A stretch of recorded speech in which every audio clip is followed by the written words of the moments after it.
त्याकरता एक कवळा मोठा दोडका घेतला होता 1/2 किलोचा आणि वरचे शिरा काढून घेतले आणि अशा पद्धतीने काप करून घेतले. चण्याची डाळ मी 5-6 घंटे भिजू घातली होती.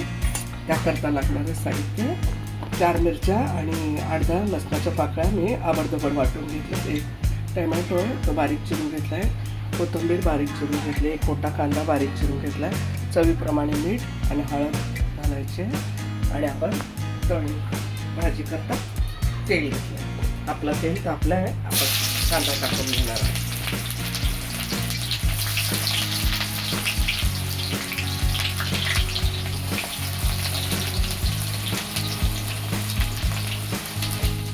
आता आपण ठेचा टाकून घेतो.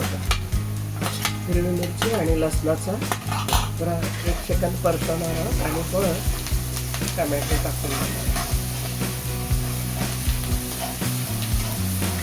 आपण टमॅटो टाकून घेऊया.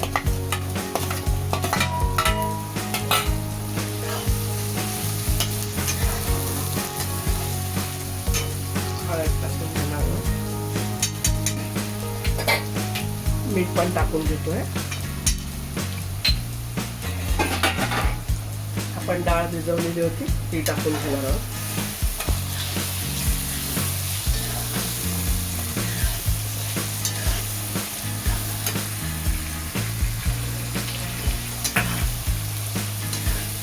दोडका पण टाकून घेणार आहोत.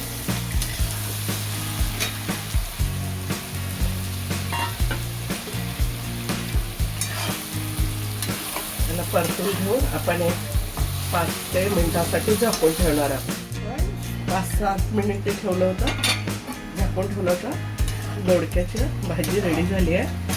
आपण कोथिंबीर वरनं टाकून घेत आहोत. आता आपण भाजीला सर्व पण करून घेणार आहोत. पण दोडक्याची भाजी सर्व केलेली आहे. मस्त खा, स्वस्त राहा, आनंदित राहा. लाईक करा, शेअर करा, सबस्क्राईब करा आणि धन्यवाद.